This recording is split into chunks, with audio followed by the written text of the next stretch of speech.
First of all, I'd like to welcome everybody here this afternoon. It's a great pleasure to see so many of you in the room for this event, which we're very excited about. My name, for those of you that don't know, is Nicholas Wheeler. I'm recently appointed here to the University at Birmingham. I'm a Professor of International Relations in the Department of Political Science and International Studies. And I'm also the Director of the newly established Institute for Conflict, Cooperation and Security at the University of Birmingham. This afternoon's workshop is the first public event of the new Institute. So it's very exciting for us all. The Institute aims to bring together researchers from across departments and schools at Birmingham, specialising in all aspects of security. We're particularly interested in exploring multidisciplinary approaches to security and understanding security as a multidimensional concept. And we're looking to develop in the months and years ahead research across a whole variety of different areas. And at the moment we're in the process of putting together a website. And newly appointed research assistant David Norman is taking the lead in developing the website, and David's at the back there with Sam, organising the vidcasting of the event this afternoon. I'm particularly delighted that we brought together for this afternoon's event researchers from across the colleges, social sciences and arts and law. It's a great privilege for me, again, to share a platform many, many years later. I won't tell you the last time Scott and I sat alongside each other, but it's we're talking decades and not years. But I'm delighted that we've got people together this afternoon from across the colleges, because that's very much what the new Institute has as one of its key goals, is to bring people from across the whole of the university together to try and enable Birmingham to develop an even stronger profile in the security field than it already has, and to project it into the ranks of the tops across not only the United Kingdom but internationally as well. I'm also very pleased to welcome to Birmingham two external speakers this afternoon, Sir Richard Bolton, who you'll hear from later this afternoon, who we're delighted to have here, and Dr. Naomi Head from the University of Glasgow, who you'll also hear from later, who is an honorary research fellow of the Institute, specialising in communication and conflict transformation.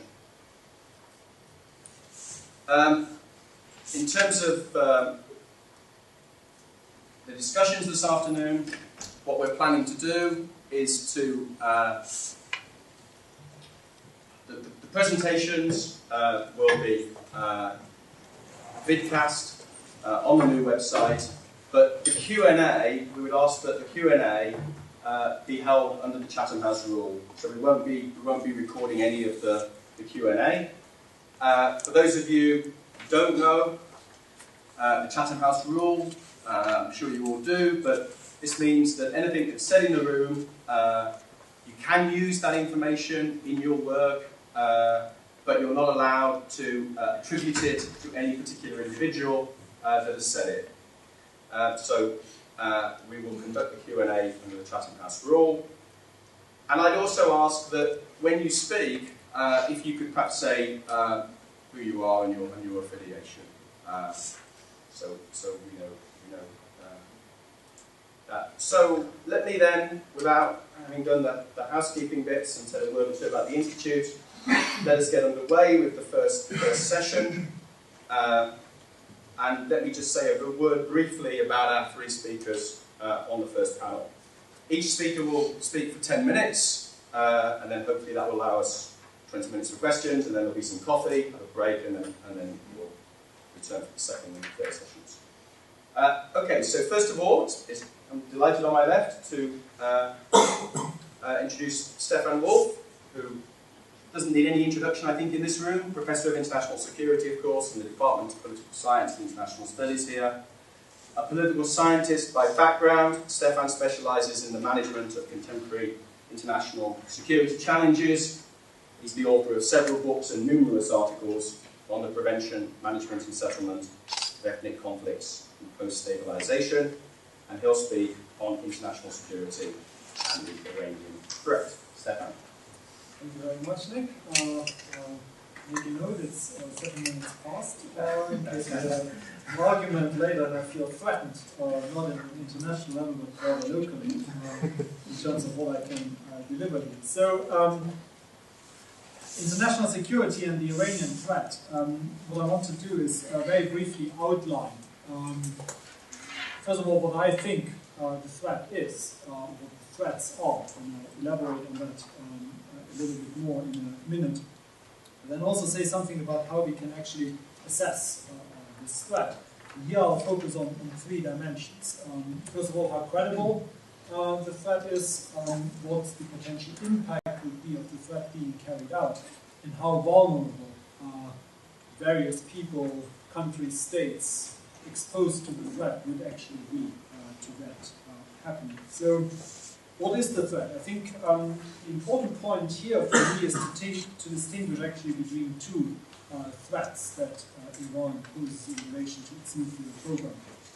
One, and probably the more immediate one, is Iran actually acquiring nuclear weapons or nuclear weapons capability, and the other one is the use of these weapons. And I really think it's important to make a distinction between, on the one hand, becoming a nuclear weapon state, and on the other, then actually using these nuclear weapons. Now, how credible is either of these threats? I think first of all, we don't really know. That sort of all the research that I have done on that, and the news and assessments that I have followed, it's all a guess. And it partly is a guess because Iran has not exactly a very good track record of fully cooperating with the IAEA.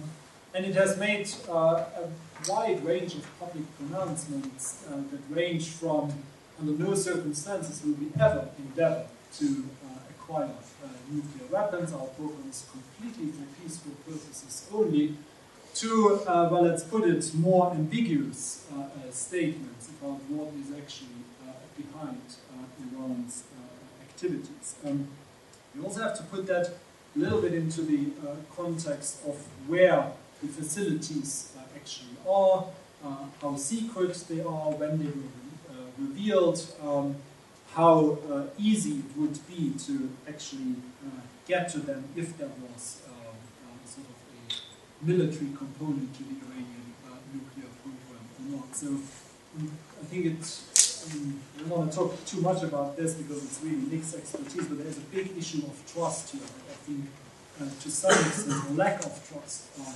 to some extent I think one might argue clouds a little bit our assessment of the threat in the sense of Iran actually acquiring nuclear weapons, becoming a nuclear weapons state. Now, related to this is, I mean, credibility of the threat, if we assume Iran were to acquire nuclear weapons, is also, well, once they have them, what do they do with them?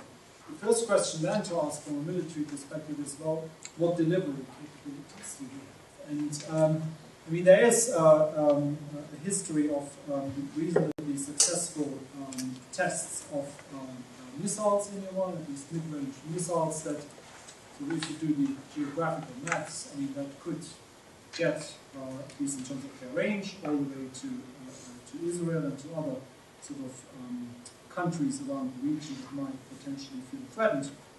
And then the other one that occasionally is being pushed in a slightly different context is, of course, Iran's links with, or alleged links with terrorist groups, and therefore what I would call vertical proliferation, so Iran potentially enabling other actors to deliver a dirty bomb. Now that, in a sense, then already sort of touches upon the second part of the threat, or the second threat dimension, namely the actual use, not just Iran having one, but Iran potentially using nuclear weapons. And here, I would say it's a much different matter, and even if we only assume a minimum degree of rationality on part of the Iranian leadership, I really cannot foresee a scenario at the moment where Iran would deploy nuclear weapons first use on an actual battlefield. So I think that's, in my assessment, really out of the question, certainly in the foreseeable future. However, there is an issue here, of course, with retaliatory use, both in the sense that if there was a major military conflict, even though it might be linked to Iran's nuclear program, I think there would be sort of a context in which one could see that when Iran finds itself back against the wall, as it were, that it would then sort of in a last-ditch effort possibly deploy nuclear weapons or make use of the dirty bomb scenario. Now, again, on this basis, let me emphasize that I don't necessarily see that second scenario, the use of nuclear weapons, really as a, from this perspective, very credible threat at the moment. But let's assume that it did happen, either one of these two. What would the impact actually be? So it's not about just the credibility of the threat, but also what impact would we have to expect here. In terms of Iran becoming a nuclear-armed state, I think that would mean a very clear and decisive shift in the regional balance of power. It would at least potentially be a direct military threat, primarily here, I would say, to Israel and Saudi Arabia as sort of the other key players in the region. On the basis of having nuclear weapons, a more likely, politically much more assertive Iran could become a much more influential player in the region that the West, and including the United States, of course, consider an area of vital interest. If you just look at it geographically, I mean, you're talking Afghanistan, Iraq, the Persian Gulf, Caspian Sea, Pakistan, Syria, Israeli Palestinian territories. I mean, all of these are, from an international security perspective, very, very volatile and very, very sensitive areas. And certainly from a Western perspective, also personally speaking here, I don't need Iran necessarily to become more assertive, certainly against the background of the knowledge that I have of Iranian intentions, strategies. But also what it would mean is if Iran had nuclear weapons, it would limit, I think, the options available to respond to Iranian policies that might threaten Western interests in the region. So it would be really a different game, a different level of the game that would be played. The impact of Iran deploying nuclear weapons in an actual confrontation, that would be devastating. I mean, all we know of sort of the way in which nuclear weapons work, it would be horrendous for the country or for the area, which would be at the receiving end of such a deployment. It would, of course, be devastating to Iran itself because of the likely retaliation that it would face. Stability in the region would be completely off, I think, and also international security, of course, a range of different dimensions, from ecological and energy security all the way through to economic and military security. I think it would be a major game changing more than anything I think that we have had basically since the first use of nuclear weapons at the end of the Second World War. And it would be a really novel and very serious issue happening here. But let me remind you of what I said earlier. That's not the most likely scenario that I actually see occurring. Now, final point: how vulnerable are we actually to any of these threats really being carried out? So how vulnerable are we to Iran becoming a nuclear weapon state? How vulnerable are we to these weapons actually being deployed? Now, vulnerability, in my sort of understanding of the term, we have to measure both in relation to defensive capabilities that we have and resilience. Resilience here meaning how could we cope if our defenses failed and it would actually happen. Now, I think the way in which you can think about this is probably best in terms of concentric circles, where the greatest vulnerability is at the center. And then the farther you get away from the center, the less acute vulnerability would be. So greatest vulnerability at the center and lowest resilience at the center of these concentric circles. And I think that works reasonably well for both threats. So both the acquisition of nuclear weapons by Iran and their deployment. We have highest vulnerability, lowest resilience at the center. And it also, I think, works reasonably well if we look at this in terms of the defensive capabilities. So, two conclusions that I would draw from that, and I'm just about coming up to my 10-minute limit. First of all, I think from a Western perspective, the threat is real. It may have been talked up, hyped up at times, but I do think the threat is real in both dimensions, more so, of course, in terms of the acquisition. But mostly what it affects, from a Western perspective, is our interests and allies in the region more than directly ourselves. I don't think that an Iranian nuclear warhead or a dirty bomb are very likely to ever reach Washington, London, Brussels, Berlin, any of the other Western capitals or the countries for which they stand.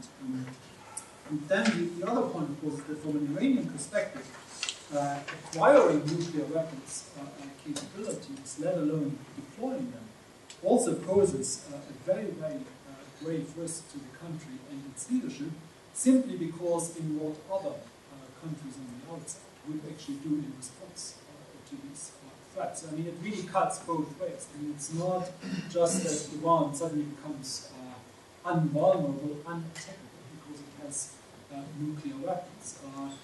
I think it's one of the key countries that are actually threatened by this development. I think in many ways it's Iran itself. And bearing these two things in mind, the relatively limited vulnerability that we have in the West, and the very grave risks that the acquisition of nuclear weapons capability actually poses to Iran itself. I mean, these are two very important things that we need to factor into any discussion of what responses the West, the international community, other players in the region should actually have to this developing story of Iran's nuclear program. And on that note, I close 2 minutes over time. I apologize. That's okay. Thank you. Okay, our second speaker is Scott Lucas, who has been on the staff here at Birmingham since '89 and has been Professor of American Studies since 1997. Scott began his career as a specialist in US and British foreign policy, but his research interests range much wider now, covering North Africa, the Middle East, and of course Iraq, which he writes regularly about on his blog, and is an active commentator in the blogosphere. And of course he's written widely in books and articles on all these subjects. So it's a great pleasure to have Scott here. And can you keep us 10 minutes, please? Right. First of all, I apologize to my father and to you, because 10 minutes doesn't mean I can tell the joke about the preacher, the drunk, and the streetlight. Good joke, and I'll tell it later, but not here. Second apology is I'm going to big up why I'm here, and that is what started off as a blog is now a news site called EA Worldview. And effectively, this site, we would hope, is now one of the leading sites for day-to-day coverage of Iran. Daily rolling coverage since June 13, 2009. Not necessarily a significant date on the nuclear front, but definitely on the political front, because it was the day after the presidential election. And then analyses each day, not only of the nuclear issue, but in fact, probably more importantly, and you'll see this in the swamp, analyses of the political, economic, and social dynamics within the country and in Iran's place within the region. 3 arguments. Argument 1, drawing from the esteemed international relations theorist Wallace and Gromit, the wrong trousers. Why is it the wrong trousers? Because despite the bluster and despite the overreaction, there will be no Iranian attack, such as the closure of the Straits of Hormuz. There will be no terrorist attack on Western interests, such as the New York City Police have been arguing, because indeed Iran is not even close at this moment to nuclear capability for the use of weapons. Iran, I would argue, there is no evidence that Iran is even pursuing a military program at this point. Indeed, if you look at the latest IEA report, which was spun as proving this, in fact, there is no new evidence in the IEA report after 2003, which is when Iran claims that it suspended research and development on possible military use. There is conjecture and speculation, but at the end of the day, the IEA's argument is not that they have evidence that there's a military program, but that they do not have full access to the range of Iranian programs to get disclosure, which is the same thing they have said in every report since 2009. Even if they were close to providing, as it were, a breakout capability for the potential use of nuclear weapons, as Stefan referred to, there is no evidence, in fact, that this is part of Iranian strategy, as part of regional strategy.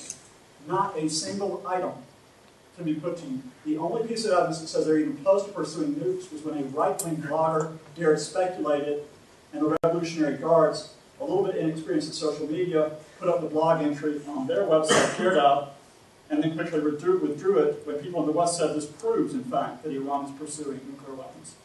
The sites at Natanz and Fordows are not even fully operational. Even if they were operational, they cannot provide enough uranium to supply Iran's domestic programs, let alone supply a military program on top of that. A country which is having problems with its Bushehr reactor, its first nuclear reactor, which is not operational after more than 18 months when it was supposedly launched, is not one which is a nuclear weapons superpower. The threat of an Israeli attack is greatly exaggerated, and I know I'm calling on the tightrope right here because Asaf's coming right behind me. But from my reading of this, Iran's motivations in declaring that it might attack Iran are more motivated by political calculations than they are a military calculation regarding the necessity for a preemptive strike. In particular, and tying into a bigger point I'll make in a moment, the more that Israel can focus on Iran as a threat, the less that it has to deal with immediate issues, immediate challenging political issues, such as the negotiations with the Palestinians about a resolution, and such as the negotiations with a series of Arab states about the changing events in the region. Iran is a specter. It is a ghost. It is a bogeyman. Some neoconservatives in the United States, some politicians, some in Israel might desire a strike against Iran, but this is not the same as saying that the Israeli establishment is preparing for one. And indeed, if you ask yourself today, why is it that a senior commander in the Israeli military suddenly said, as quoted by Haaretz, we do not see Iran moving to a militarized nuclear capability, what changed? The intelligence or the political calculation? Why do we continue to pursue these, chase our tails? Because this is the trap of the nuclear first approach. It misses the diversionary aspects of portraying the nuclear specter. The diversionary aspects, sometimes for American politicians, sometimes for Israeli, sometimes for the Iranians, and it misses the leverage aspects that you posture and you pose about the nuclear program, not first and foremost because there is a nuclear conflict which is imminent, but because you're playing other political games regarding your position in the region and internationally, and even with your domestic audience. And the trap of the nuclear first approach, whether it is put forth by reporters like David Sanger and William Broad at the New York Times, Joby Warwick at the Washington Post, the Jerusalem Post, the Islamic Republic News Agency, the trap of the nuclear first approach is that it misses context. It misses the wider dynamics that are going on in which the nuclear issue is a pawn, not the king, which leads to the resolution of the chess match. Area 2, with that in mind, the Iranian politics, perspectives, and postures. Why are nuclear weapons, why is the nuclear issue a diversionary issue for the Iranians?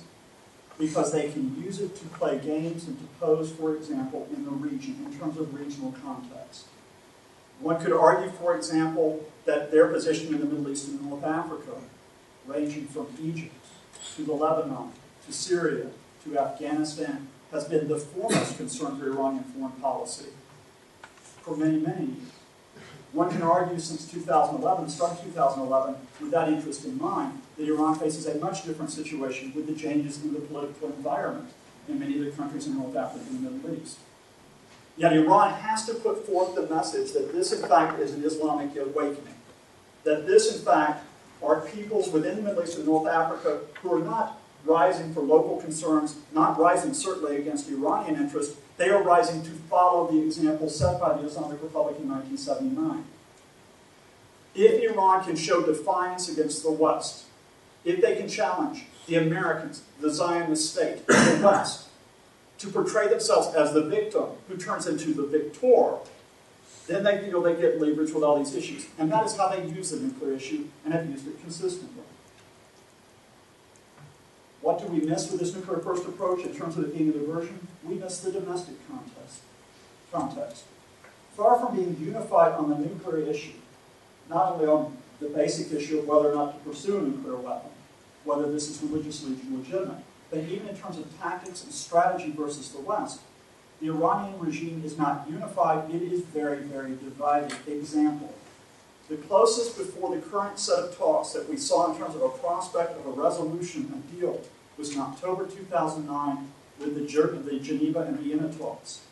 At that time, the person within the Iranian establishment who most favored a deal for the sake of his legitimacy, since his legitimacy was in question because of the disputed presidential election, was Mahmoud Ahmadinejad.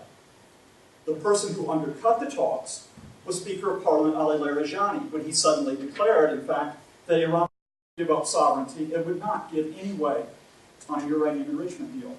Whether or not Larijani was speaking on behalf of the Supreme Leader is still a question which needs to be resolved. I personally think he did. But consider the domestic context and consider this. The actor right now who is most open to talks with the West, not necessarily a deal, but talks, is the Supreme Leader, Ayatollah Ali Khamenei, who we have been told for years is intransigent, would not countenance the prospect of a deal. Why is he looking for a deal at this point? That in a moment. But realize that because he is seeking a deal, the Speaker of Parliament, Ali Larijani, is now supporting the negotiations. The person who is now opposing the negotiations and doing so through allies, through websites, through his own media, such as Iran newspaper, is President Ahmadinejad, who is trying to undercut the discussions. If you don't appreciate the domestic context, this incredibly complex domestic context, you will never get beyond the nuclear first track. The consequences, to put it bluntly, Iran is dealing for weakness, but it is posing with strength. Why do I argue it's dealing for weakness? Iran is in the weakest position that it faces in the region for many, many years. Despite the posture, and we'll see this continually, that they have the strength, they are in an uncertain position regarding Afghanistan. So is the United States, for that matter. But the fact is, it's not necessarily that Iran wins when the U.S. loses.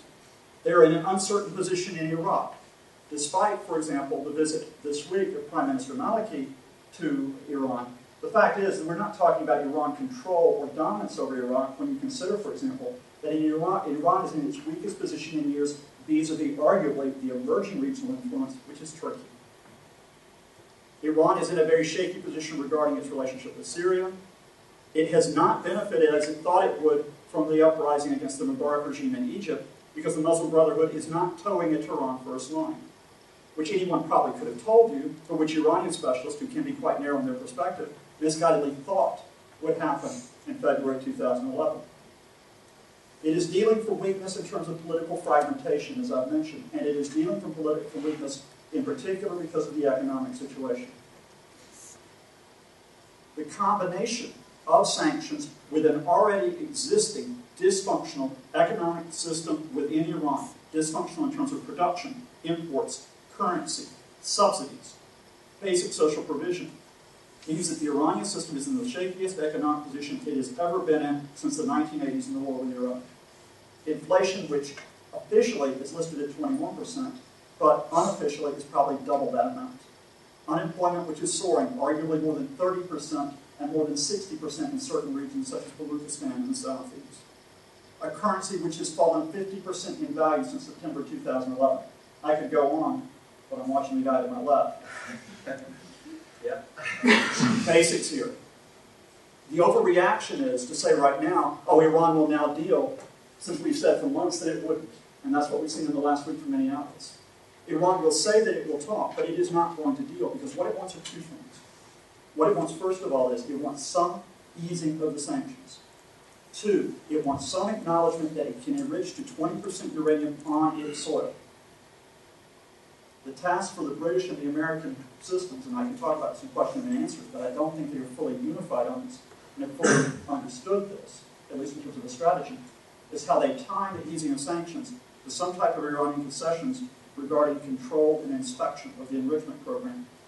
And then 45 seconds, Mr. Chairman, for the missing dimension, which is area 3. It's a personal note. Why do I not like the nuclear approach? Nuclear first approach? I don't like it for another reason. If you were to talk about the serious threat, at least the serious issue for me since June of 2009, the serious issue is not that of an Iranian nuclear weapon. It is that of a regime's action against its own people. It is a breaking up of civil society, the detaining of hundreds, the disruption of communications, the denial of basic human rights.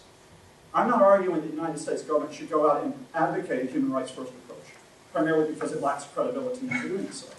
But by prioritizing the nuclear issue, we close off the space to even consider and acknowledge that dimension of civil society and human rights, which of course is not just a question within the borders of Iran, but one which goes beyond them as well. Thank you. Thanks, Scott.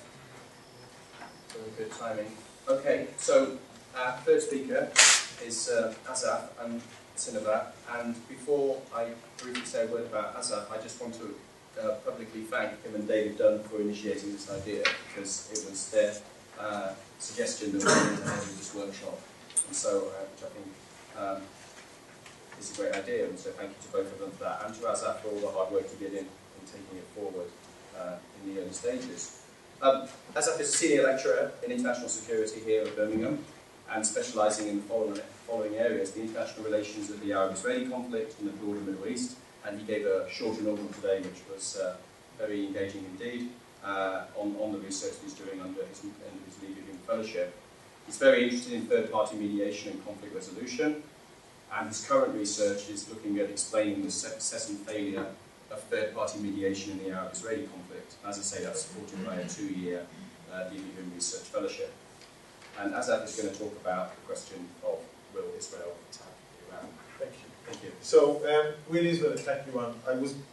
My plan was to begin by saying that only 2 people in the world who really know whether Israel will attack Iran, and these people are Israeli Prime Minister Benjamin Netanyahu and his Defense Minister Barak.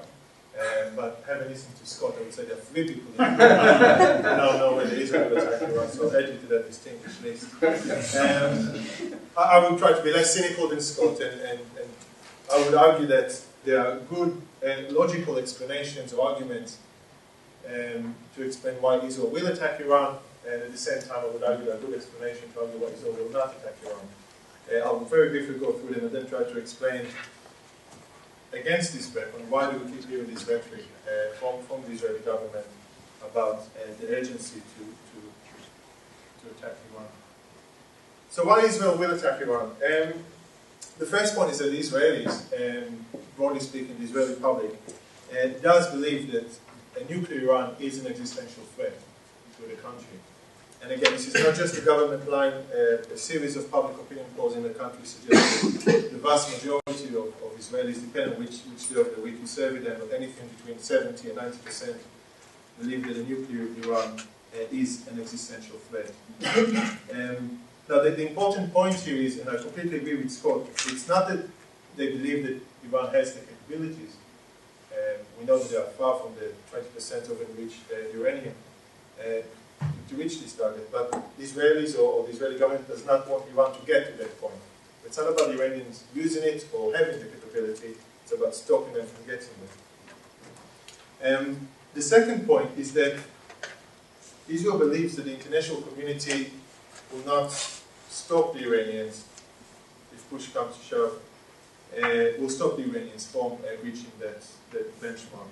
And there are obvious reasons why the West will not want to get involved in another war with a Muslim country. There's no need to elaborate there. So the Israelis believe that the West or the international community will not do our job, we have to do it ourselves. And the third point is that Israeli society is remarkably resilient, thanks to decades of wars, conflicts, suicide bombings, terror attacks, rocket attacks from the Gaza Strip and Lebanon. And the Israelis, it seems that Israelis are sort of mentally prepared, if you like, to absorb the consequences of an attack on Iran. The Defense Minister Barak said that There will be anything between 500 and 1,000 casualties. The Israeli economy recovered fairly quickly from the war with Hezbollah in 2006. 1 million Israelis sat in shelters for a period of 34 days. But they supported the military campaign against Hezbollah. So in this respect, the society is remarkably resilient. The fourth point, but that's very important, is the issue of deterrence, or the concept of deterrence in Israeli strategic thinking. Deterrence is one of the cornerstones of Israeli military doctrine. Now, Israel, according to some experts, received a serious blow at the end of, in the aftermath of the 2006 war with Hezbollah, a major blow to its deterrence, and Israel needs to recuperate, if you like, and restore its deterrence. Now, after all this rhetoric that's come out of Israel for the past 18 months, and Israel says we will attack, we can attack, we may attack, and we should attack. If they do not attack at the end, it's a major blow again to Israel's deterrence, and I think that's an important calculation. And the final point about why Israel will attack Iran is that we need to look at the precedents of bombing the Iraqi nuclear reactor in 1981, and then going after the Syrian facility in 2007. Now, obviously, there are very important differences between Iraq and Syria and Iran. The geopolitical reasons, the risks involved, the intelligence available, and so forth. But what these precedents show us is that Israelis are absolutely determined to prevent its neighbors from acquiring nuclear capabilities. We know about Stuxnet, the computer virus which disabled the Iranian systems for a few months. We know about the targeted assassinations of Iranian scientists, which of course Israel denies. We know about the secret air bases which Israel holds in Azerbaijan on Iran's northern border. I don't believe, I don't even know if Scott knows the full information and intelligence reports, but I believe that in terms of what Israel can do and can achieve if it does decide to go after Iran, I believe that it's like an iceberg. I think it's only about 10% is visible, and the majority is below the surface. We simply do not know what the Israelis can do. But if you do know, please tell me. Why would Israel not attack Iran? The first point is the American connection. As you all know, the Israelis are known for the chutzpah, but I think even Netanyahu and Barak, the most outspoken proponents of an attack, at least in terms of the rhetoric coming out of Jerusalem, even they know that you do not bite the hand that feeds you. And the degree of cooperation, forget about the $3 billion a year and all the Americans subsidizing the various Israeli defense systems and so forth. I believe that the Israelis and the Americans know that if Israel was to go after Iran, they cannot do it without the Americans. Both Israel and the Americans know it, for obvious military, strategic, and political reasons. And again, it is supported by public opinion polls, where only a fifth of Israeli citizens, about 22%, advocate an attack on Iran without the Americans. Nearly half of them, about 47%, support an attack, but only if the Americans were on Israel's side.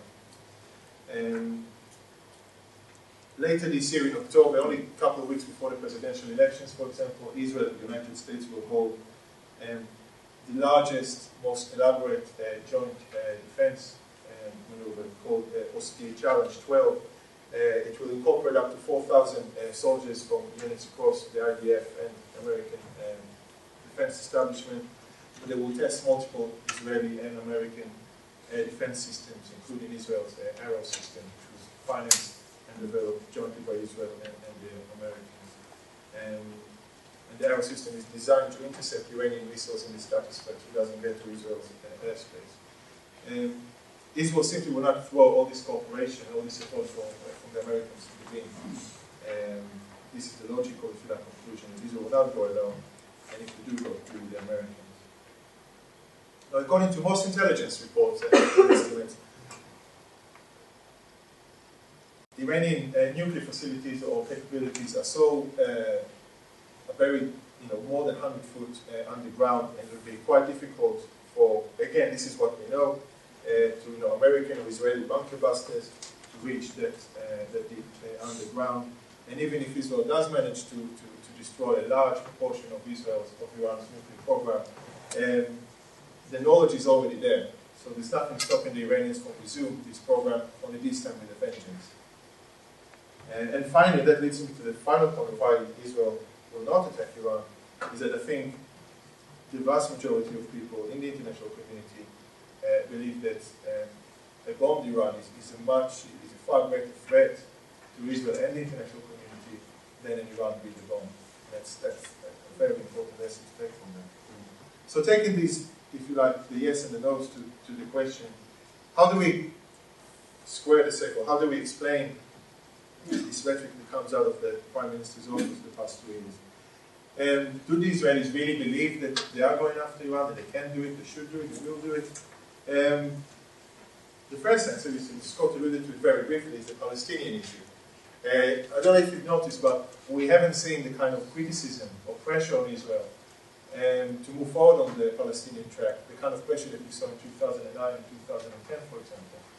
And that's because Netanyahu has been very successful in bringing the Iranian issue to the top of the international agenda. Everybody's talking about Iran. Let's not get the Palestinians into it. So we keep it on the back burner. And couple it with the fact that Netanyahu's government is by far the most far right-wing nationalistic government in the country's history. It's not a government that is naturally disposed towards showing goodwill gestures and accommodating Palestinian demands. So it suits the interests of this government very well to keep talking about Iran, get everybody else talking about Iran, and forget the Palestinian track. And finally, I will conclude with this point, and that the constant rhetoric from Israel, the way I see it, is designed to put pressure on the international community, to put pressure on Iran. So, in 30 seconds. Yeah, excellent. Thank you to all three of you for staying with time. Okay, so we have 20 minutes. I'm going to run 10 minutes over because I took a few minutes to begin.